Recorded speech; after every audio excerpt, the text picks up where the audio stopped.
Kami mengapresiasi upaya Konsulat Jenderal Republik Indonesia di Hong Kong dan pemerintah Hong Kong yang telah menaikkan upah pekerja migran Indonesia sebesar 4.370 dolar Hong Kong per bulan, ditambah tunjangan makan sebesar 1.196 dolar Hong Kong.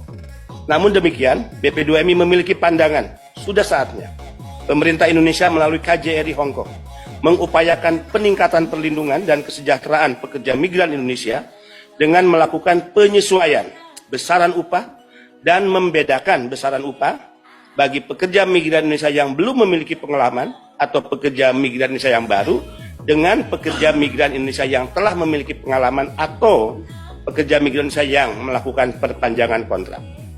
BP2MI mengusulkan besaran upah sebesar 4.730 dolar Hong Kong bagi pekerja migran Indonesia yang baru atau belum memiliki pengalaman bekerja, pekerja migran baru, ditambah dengan tunjangan sebesar 1.196 dolar Hong Kong. BP2MI mengusulkan bagi pekerja migran Indonesia yang sudah memiliki pengalaman bekerja, baik dari Singapura, Hong Kong, dan Taiwan, ya, artinya sekalipun dia sudah pernah bekerja di negara lain, ketika dia masuk Hong Kong, misalnya pernah bekerja di Singapura, pernah bekerja di Taiwan, ya, itu bisa dikategorikan sudah memiliki pengalaman.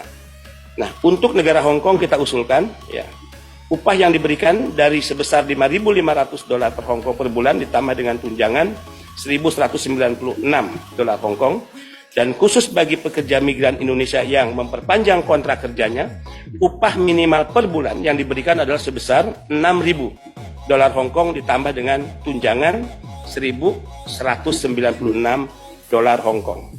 Jadi existing hari ini, ya, tanpa ada pembeda di Hong Kong, pekerja kita mendapatkan gaji baik yang baru maupun yang sudah pengalaman atau memperpanjang kontrak, yaitu sebesar 4.730 dolar Hong Kong plus tambahan tunjangan makan sebesar 1.196 dolar Hong Kong.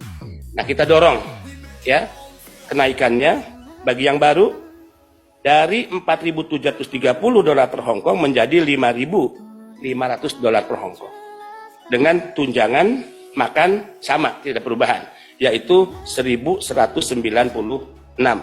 dolar Hong Kong.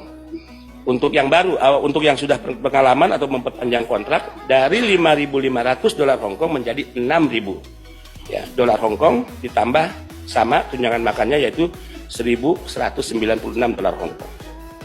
Kemudian kenaikan upah bagi pekerja migran Indonesia tetap menghormati peraturan labor Hong Kong yang memberikan opsi 1 minggu sekali libur, ya, 1 hari, atau ganti uang lembur apabila bekerja saat seharusnya libur. Nah, Hong Kong ini beda, hampir sama dengan Singapura, 4 kali dalam 1 bulan, tapi jika dia tidak menggunakan libur, bekerja, dia diberikan diganti dengan uang lembur oleh pihak perusahaan.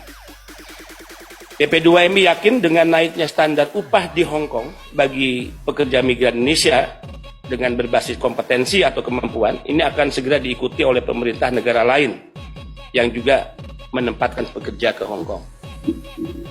7. Guna merealisasikan beberapa usulan tersebut di atas, BP2MI akan terus secara intensif melakukan komunikasi dan berkoordinasi dengan perwakilan Republik Indonesia, Hong Kong, dan Singapura untuk dapat melakukan pembicaraan dengan pihak-pihak terkait di Hong Kong maupun di Singapura.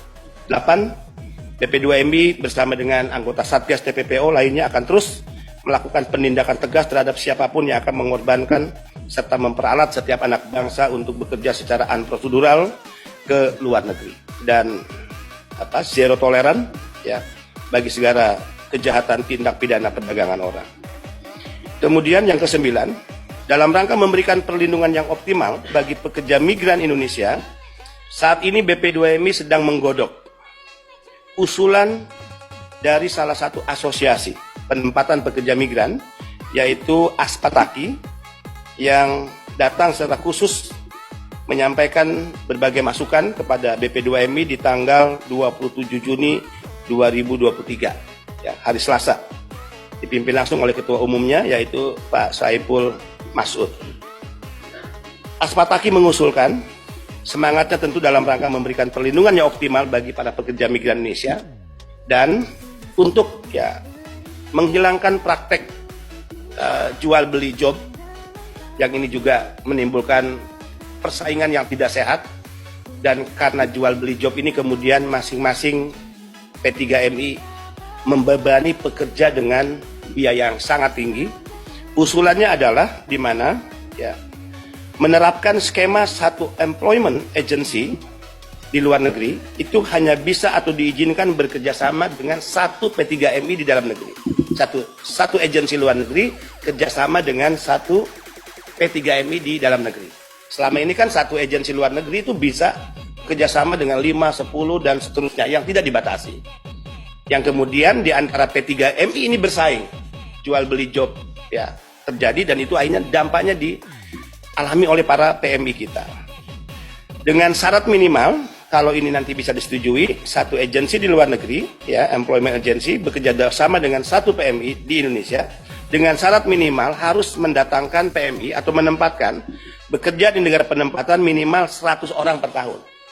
Jadi syaratnya diperketat, ya, 100 orang per tahun minimal.